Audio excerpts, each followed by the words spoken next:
Hello guys, welcome to my channel IGNOU tutorial. मैंने पहले part में आपको 12 पॉइंट्स बताए थे जिसमें ऑनलाइन सबमिट ऑफलाइन कैसे किए जाते हैं, उसमें क्या क्या पॉइंट्स की ज़रूरत होती है, वो सब मैंने आपको उसमें क्लियर कर दिया है। अभी ऑनलाइन मोड में क्या क्या होता है, क्या क्या प्रोसेस उसका होता है, वो सब मैं क्लियर करूँगी। तो आपका 12 पॉइंट कंप्लीट हो गया था। 13 पॉइंट ये रहा, the assignment should be scanned properly. जो आपका असाइनमेंट है वो प्रॉपरली स्कैन होना चाहिए, नहीं कि ब्लर आ गया, कहीं से पिक्चर कट गया, तो ऐसा नहीं होना चाहिए। प्रॉपर तरीके से आप उसको स्कैन कीजिए।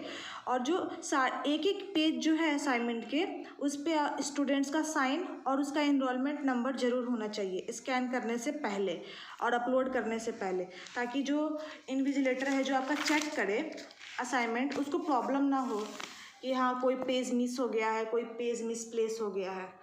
15th पॉइंट है जो आपका असाइनमेंट को आपको स्कैन करना है, या तो किसी मोबाइल के स्कैनर से, या कैम स्कैनर करके एक एप्लीकेशन आता है, आप उससे कर सकते हो।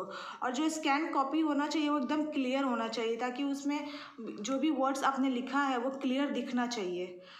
16th पॉइंट है आपका, for each course the assignment response should be scanned in single PDF file. आपका एक कोड है, जैसे देख लीजिए कि मैंने बताया BPSC 134 आपका कोड है, और टोटल आपके 8 कोड हैं। तो ये नहीं कि टोटल 8 कोड को एक ही PDF में बना दिया, अलग अलग PDF बनाना है सबका। 8 कोड है तो 8 अलग अलग PDF बनेगा, अलग अलग सबमिट भी होगा।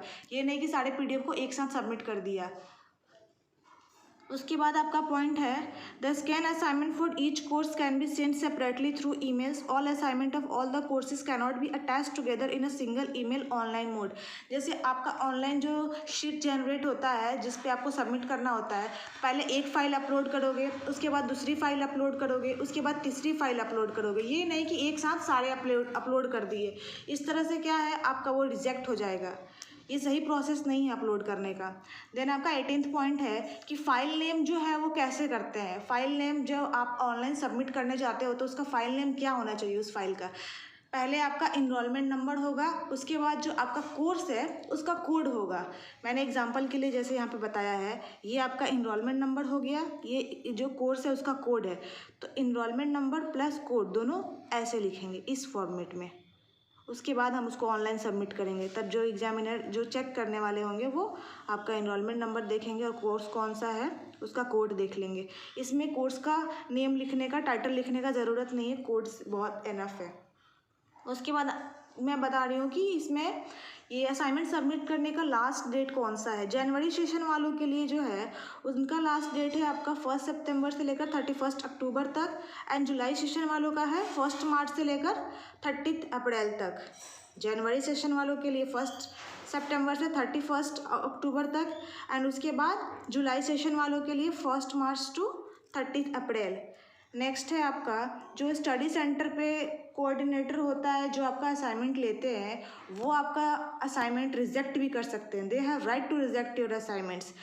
अगर आप ड्यू डेट, सबमिशन का डेट निकल जाने के बाद जाओगे सबमिट करने के, तो आपका वो असाइनमेंट रिजेक्ट कर सकते हैं, वो नहीं लेंगे। इसलिए लास्ट डेट का इंतज़ार ना करें, आप जल्द से जल्द अपना असाइनमेंट सबमिट करें।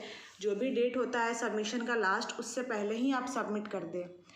21st point, if you have already submitted your assignment at your study centre please ignore. ये मैंने ऐसे ही लिख दिया पॉइंट कि अगर आपने असाइनमेंट सबमिट कर दिया है तो ज़रूरत नहीं है आपको ये सब देखने का।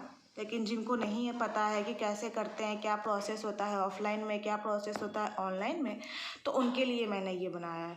उसके बाद का पॉइंट है कि असाइनमेंट जो सबमिट कर रहे हो आप किसी पर्टिकुलर सेशंस के लिए, उसे आप दोबारा सबमिट नहीं कर सकते हो, एक ही बार सबमिट कर सकते हो। अगर आपने अपना असाइनमेंट एक बार ऑनलाइन या ऑफलाइन सबमिट कर दिया, फिर दोबारा आप उसे सबमिट नहीं कर सकते हो। इसका कोई प्रोविज़न नहीं है रीएवैल्यूएशन का असाइनमेंट्स में।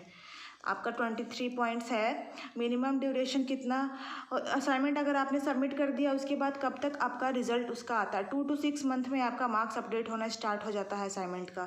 देन उसके बाद का पॉइंट है कि if it is for all programme and it carries weightage of 25 to 30% in final grade marks. Final grade marks में आपका कितना परसेंटेज ऐड होता है असाइनमेंट से, 25 to 30%, यही आपका मैक्सिमम है। उसके बाद अनफेयर क्या होता है, असाइनमेंट में कभी कभी किसी को लिख के आता है कि अनफेयर, इसका मतलब होता है कि कॉपिंग असाइनमेंट। अगर आपने किसी से असाइनमेंट कॉपी करके लिखा है किसी पीडीएफ से या स्टडी मटेरियल से, तो इसमें आपको मार्क्स नहीं मिलेगा, जीरो हो जाएगा वो। इसीलिए आप रेफरेंस ले सकते हो स्टडी मटेरियल से या किसी से पीडीएफ लेकर या किसी का असाइनमेंट देखकर, बट आप उसको डिट्टो कॉपी नहीं कर सकते। इससे आपको अच्छे मार्क्स नहीं आएंगे, मार्क्स बहुत कम आएंगे। यही सारे पॉइंट्स थे जो असाइनमेंट सबमिट करने के लिए बहुत ज़रूरी होते हैं, आपको हमेशा इसको माइंड में रखना है। अगर इसके अलावा भी कोई आपको इन्फॉर्मेशन चाहिए तो आप मुझे मेरे ईमेल आईडी पर टेक्स्ट कर सकते हो, ईमेल कर सकते हो, या मेरे टेलीग्राम पे मैसेज कर सकते हो, मैं आपका डाउट क्लियर कर दूँगी। Okay, thank you.